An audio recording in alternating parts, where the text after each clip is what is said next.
Hello and welcome to TechSpace Africa, the podcast. My name is Nigel and this is the second episode. And I have a few topics I want to cover today.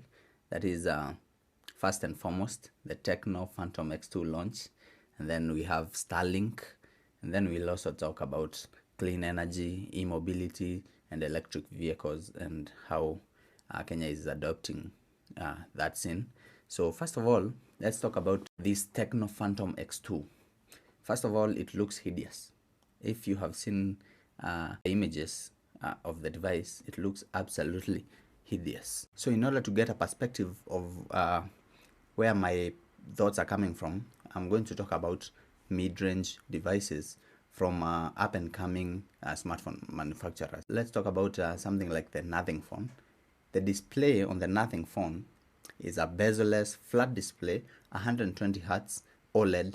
Looks absolutely amazing, stunning. It's a mid-range device. Okay, so let's talk about other devices like the Redmi Note 10 that is from Xiaomi. It also has a 120 Hz display, OLED as well. Amazing battery, amazing cameras. It's a mid-range device. So then we come to the Phantom X2. It's priced at about 83,000 Kenyan shillings. That is premium price in Kenya. Like, not a lot of people are even earning that per month. So does the features the device have justify this price point? I think not. First of all, the device has the MediaTek Dimensity 9000. So this is the chipset that they are selling you with the flagship name, the tag. It's actually a pretty capable chipset. It goes head to head with the Snapdragon 8 Gen 1. It actually beats the Snapdragon 8 Gen 1 on the CPU part, but the GPU is a little below par. That is the Mali Adreno. I wish, like I said in my article on TechSpace Africa, they had gone with AMD. Perhaps they would have edged out Snapdragon. But that is about a chip. That is we are talking about MediaTek at this point. So let's go back to Tecno. The device comes paired with LPDDR5 RAM, so that is pretty good. But then you take those two flagship features away and the device is completely and utterly nonsense. First of all, let's talk about the design. It looks hideous. The back of the device has a large centered camera setup with this retractable portrait 50 megapixel camera, which I hear is okay. I cannot speak on it, but the design is bad. On the front as well, the device is not good looking. It has thick bezels, both uko juu na hapa chini. It is a curved screen. I don't like curved screens, so there is that. So, but the screen is actually a 120 Hz display with it's an OLED, but it has only 505 nits of brightness. For flagship, you cannot be selling us 83,000 Kenyan shillings and you're selling us a phone with 505 nits. The competition at that price is doing way better. The mid-rangers below you are doing way better. And then we go to more features that we expect to see on a flagship device. So we expect very fast speed in terms of charging. So this device offers 45 watts. I'm going to go back and tell you about the mid-range devices. These mid-range devices are competing with other mid-range devices and they have way higher charging speeds than the Tecno Phantom X2.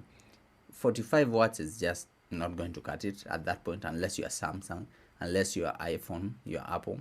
So 45 is just too low. There is no IP rating on the device, so we don't know if it's water resistant and dust resistant. There is no wireless charging. The device has no stereo speakers. This is something I call unacceptable in the mid-range devices these days. So you cannot expect me to recommend a flagship with no stereo speakers. The OLED screen has no HDR10. The device is pretty lacking. Other than that, you get 12 GB of RAM, 256 GB of ROM. You get a triple camera setup that is 250 megapixels and one 13 megapixel. In front, you also get another 13 megapixel camera.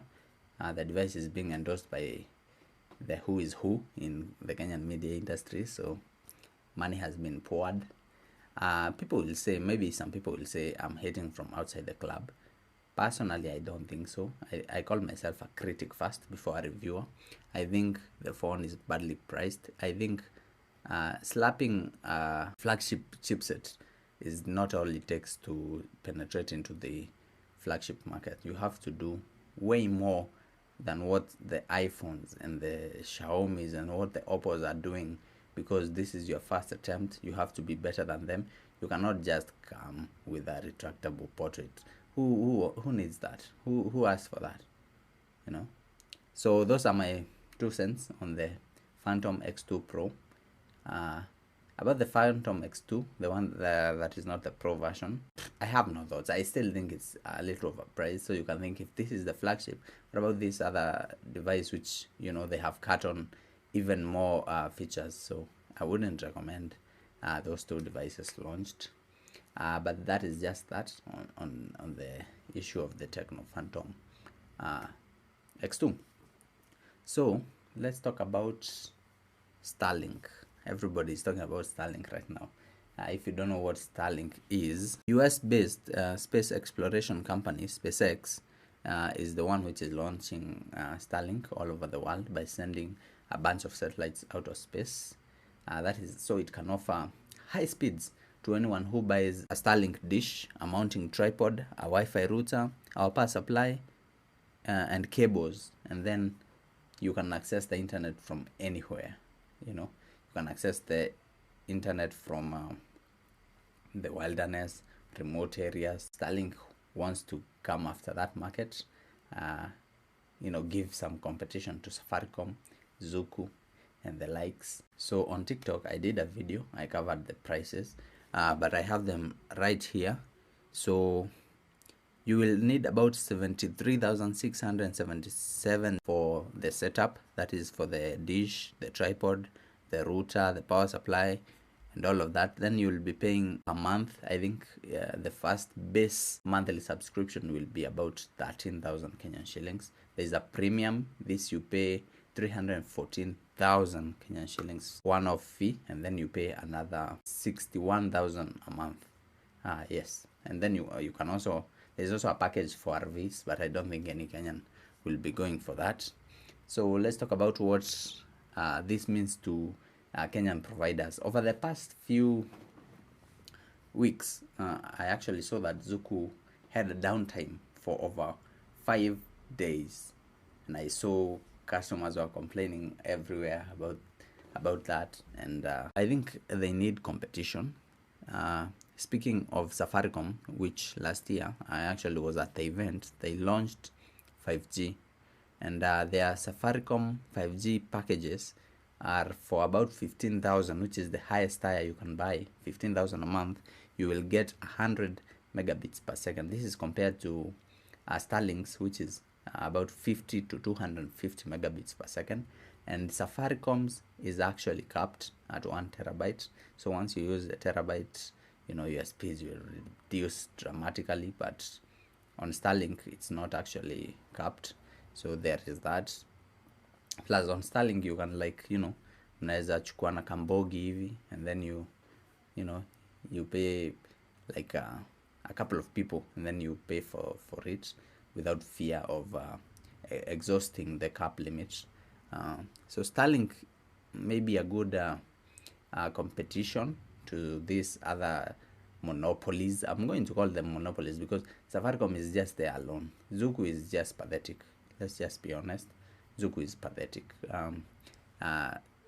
Maybe the Starlink coming into the space will bring competition and make Safaricom lower their prices, disrupt the internet supply space, and Kenyans can, enjoy faster speeds, given that right now people like me who rely on internet to, broadcast this podcast, gamers, people who are streaming, people who are working remotely, they need that kind of internet. So we need to see this shake up, and I think, it's about time.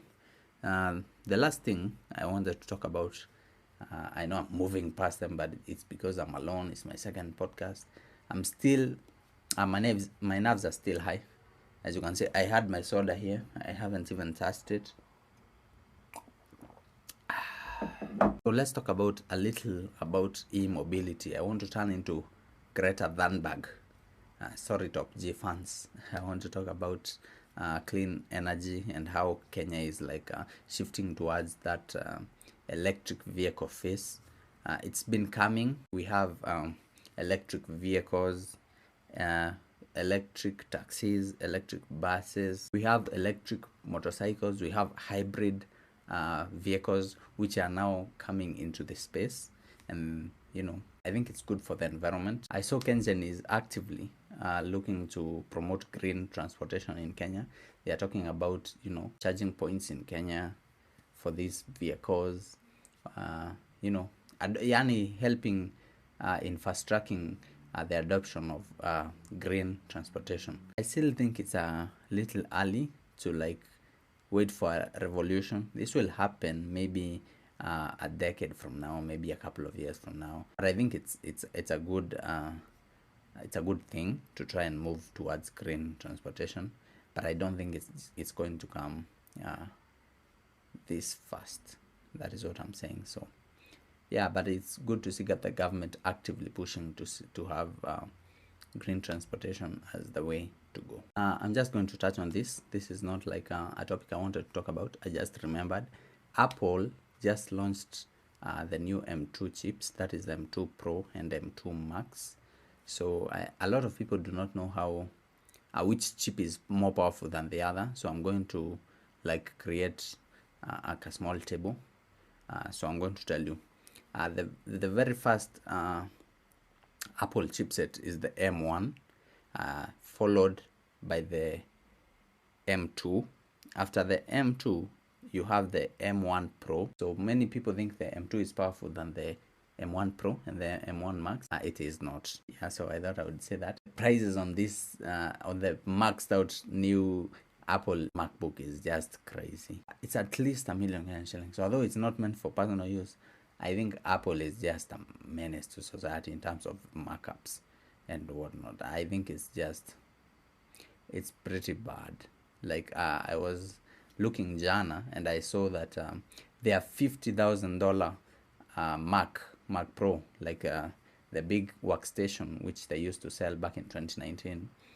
Right now, if you want to sell it to them, they will buy it for less than $1,000. That is depreciation of the highest order. That is over 98%. This laptop I'm using here is almost, if not older, and I'm pretty sure it has not depreciated that much.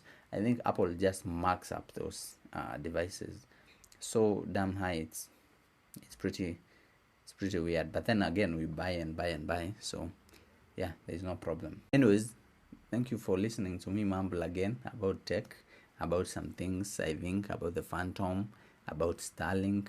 Will you be getting the Starlink when it comes? Do you think the Phantom is worth 83,000 Kenyan shillings? And what do you think about electric vehicles? Or would you rather the V8 and the roar and all of that mighty, noises from diesel engines and petrol engines?